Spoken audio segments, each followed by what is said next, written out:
AFTV, the right man to come here and dissect that game, because you know what? For a long time in that game, Watford posed us a lot of problems. You've got to hand it to them. They play well. But again, Lacazette, another goal by him, and Ozil, I thought, had a good game scoring as well. What did you make of it today? Well, it's funny really, right, Robbie, because we scored at a time when Watford were getting really strong in the game, and I thought that they were looking like they were going to get the winner in that last 20 minutes. I think it was a real contrast in styles today. Arsenal in their 4-2-3-1 shape still look very disjointed, players in the wrong position. There's something wrong with Pierre-Emerick Aubameyang in the second half. Is crossing in the box for Hector Bellerin to have a bit to be in the penalty box. That's wrong. And when you limit your elite forward to hardly any shots or from, he's getting very few touches in the final third, no shots away in the box. There's something wrong there. You've got an elite forward there, so there's something wrong with that. So that's the first thing, and then you've got like the Ramsey conundrum, which we spoke about with Ozil. Was you surprised to see him start, Ramsey? We've heard about some of this, the fact that they've withdrawn a contract and that. No, I wasn't surprised, because Emery said he was going to play him. I think what I was going to say to you is, if you look at the two styles, we played a 4-2-3-1 with players very much out of position, disjointed in the first half. Watford play a sort of a 4-4-2 out of possession. They're a very physical team. They've got two massive physical midfielders, and you talked about before what would get the best out of Ozil. If you had two physical midfielders in the midfield, that would get the best out of Ozil.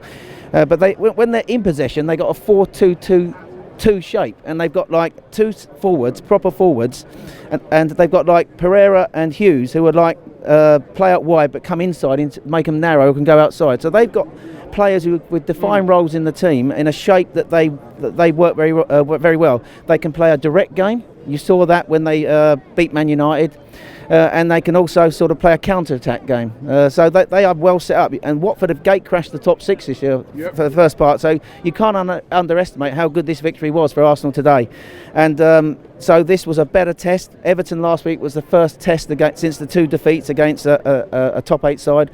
Watford are a stronger side than Everton up there. This was another test. They're a very physical side. They sort of like set up, and they've got a direct way of playing as well, and a real test. In the first half, I thought our midfielders, Torreira, particularly struggled to cope with the physicality, although he got better in the second half. The team got better in the second half, and what you saw, it culminated in when he made the right substitutions, Robbie, and he brought Iwobi out into the wide position. We got the players into the wide areas to actually cause and inflict the damage, and Lacazette kept his head up. He'd missed 3 chances. I kept thinking all the chances were falling to the wrong forward today. Aubameyang in that first half, if that had been him, he would have got away and buried the chance, but it fell to Lacazette and he couldn't get the ball out from under his feet. So the problem is sort of like, when you've got Lacazette and Aubameyang, you saw Aubameyang out wide, ineffective. Lacazette hasn't got that pace through the middle one-on-one, so that's a conundrum again for Emery. So in the first half, we sort of like limited, didn't get many shots at goal. The system was all wrong, but once we brought the players on and got them into wide areas, got the crosses into the box, got the forwards into the box, we won the game. That's what won us the game. And I think there's a lesson here for Emery. If he's going to play Lacazette and Aubameyang, he's got to play two up top. Watford play a 4-4-2 with their two forwards, with a system that suits the two forwards, that gets the physicality out of their two central midfielders, that benefits the side.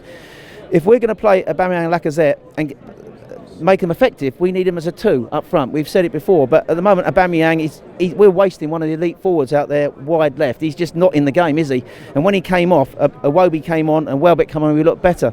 I think there's a real chance here for Iwobi to really make a case this season. When he comes on, he looks the business. He looks more physical, looks more powerful. He's something we lack in the team. Someone who can run with the ball, drive with the ball, take people on, get into position, get crosses in. He's got a chance now to define a position in the team. But I think what Emery's learning, he's learning more about the team, Robbie. I think going forward, I think the Ramsey thing was a real statement, right? The statement is that I think we've got a massive wage bill at Arsenal, and he wants to sell Ramsey, get the wages, save on the wages, and get a wide forward in. And I think we're being linked to Boca Juniors to Pavon.